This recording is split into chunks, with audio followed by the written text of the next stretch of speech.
बांग्लादेश में राष्ट्रीय चुनाव होने हैं 12 फरवरी को और 12 फरवरी से पहले जमाते इस्लामी जो कि एक पार्टी है उसने अपना घोषणा पत्र जारी किया है। लेकिन जमाते इस्लामी के घोषणा पत्र में भारत को लेकर एक सकारात्मक संदेश दिया गया और इसमें कहा गया है कि भारत समेत जो भी पड़ोसी देश हैं उनके साथ जमाते इस्लामी कंस्ट्रक्टिव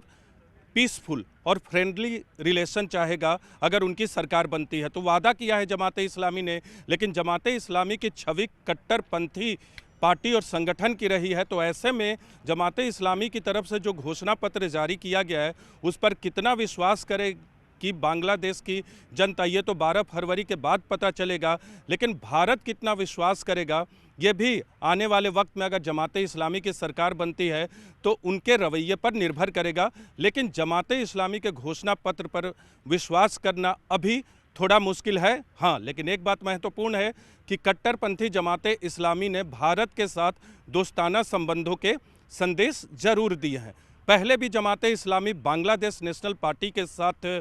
चुनावी गठबंधन करके चुनाव बांग्लादेश में जीत चुकी है, लेकिन 2013 में जमाते इस्लामी पर प्रतिबंध लग गया था, यानी जमाते इस्लामी को चुनाव लड़ने की इजाज़त नहीं थी। लेकिन साल 2025 में जब बांग्लादेश में यूनुस की अंतरिम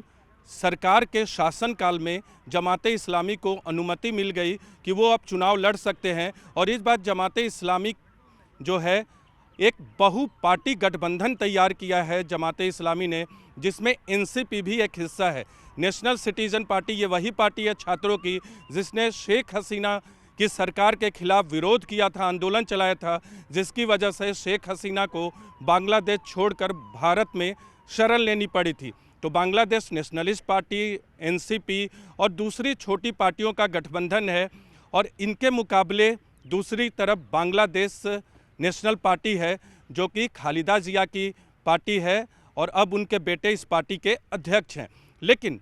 इस चुनाव में अवामी लीग को चुनाव लड़ने की इजाज़त नहीं दी गई और भारत का ये पक्ष रहा है कि अवामी लीग को भी चुनाव लड़ने की इजाज़त मिलनी चाहिए, क्योंकि चुनाव समावेशी होना चाहिए। क्योंकि बांग्लादेश भारत का पड़ोसी है और भारत की सीमा सबसे अधिक बांग्लादेश से लगती है। तो ऐसे में बांग्लादेश में कोई भी राजनीतिक अस्थिरता होगी तो भारत के लिए एक चिंता का सबब बनेगा और इसलिए भारत सरकार चाहती है कि वहाँ जो भी सरकार बने और जो चुनाव हो वो समावेशी हो। लेकिन अवामी लीग को चुनाव लड़ने की इजाज़त नहीं दी गई है और शेख हसीना ने तो सार्वजनिक तौर पे इस बात का ऐलान किया है और बांग्लादेश की जनता से अपील की है कि यूनुस सरकार को सत्ता से उखाड़ फेंका जाए, क्योंकि वहाँ का जो चुनाव है उसमें अवामी लीग को चुनाव लड़ने की इजाज़त नहीं दी गई है और अवामी लीग अगर चुनाव नहीं लड़ेगी तो चुनाव जो हैं वो निष्पक्ष और स्वतंत्र नहीं होंगे। लेकिन इसी बीच जमाते इस्लामी का घोषणा पत्र आता है और उसमें भारत को लेकर जो संदेश दिए गए हैं वो अपने आप में सकारात्मक तो हैं,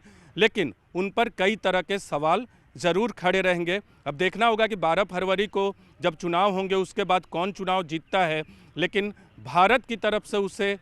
कितना मान्यता दिया जाएगा, क्योंकि भारत की तरफ से बार बार ये दोहराया गया है कि बांग्लादेश में समावेशी चुनाव होने चाहिए और अवामी लीग को भी इस चुनाव में शामिल होना चाहिए। भारत सरकार का और विदेश मंत्रालय का जो पक्ष है वो इसी पर रहा है कि सभी पार्टियों को चुनाव में लड़ने की इजाज़त दी जानी चाहिए। और हाल के वक्त में जिस तरह से बांग्लादेश और भारत के कूटनीतिक रिश्तों में तनाव आया है, दोनों देशों के संबंधों में कमज़ोरी आई है, उस कमज़ोरी में एक महत्वपूर्ण वजह जमाते इस्लामी की सक्रियता भी है, यूनुस सरकार के फैसले भी हैं। लेकिन अब जबकि जमाते इस्लामी ने अपना घोषणा पत्र जारी किया और उसमें भारत को लेकर कुछ सकारात्मक शब्द लिखे हैं, तो उस पर देखना होगा कि 12 फरवरी के बाद अगर जमाते इस्लामी इस स्थिति में पहुंचती है कि बांग्लादेश में वो सरकार बनाए तो भारत का रुख क्या होगा। लेकिन भारत सरकार का बार बार ये कहना है कि बांग्लादेश में एक समावेशी सरकार होनी चाहिए और जो भी सरकार हो वो बांग्लादेश की जनता के मुताबिक हो, उनकी पसंद की सरकार हो और भारत सरकार जो भी वहाँ बांग्लादेश की जनता के समर्थन से सरकार में आएगा तो उसके बाद भारत सरकार देखेगी कि बांग्लादेश की जनता ने किसे जिताया है और उसके मुताबिक आने वाले वक्त में भारत सरकार अपना रुख साफ करेगी। लेकिन अभी के लिए यही कि जमाते इस्लामी ने एक संदेश देने की कोशिश की अपने घोषणा पत्र में और इस संदेश का मकसद यह भी है कि कट्टरपंथी जो छवि थी जमाते इस्लामी की, जो लिबरल लोग हैं, जो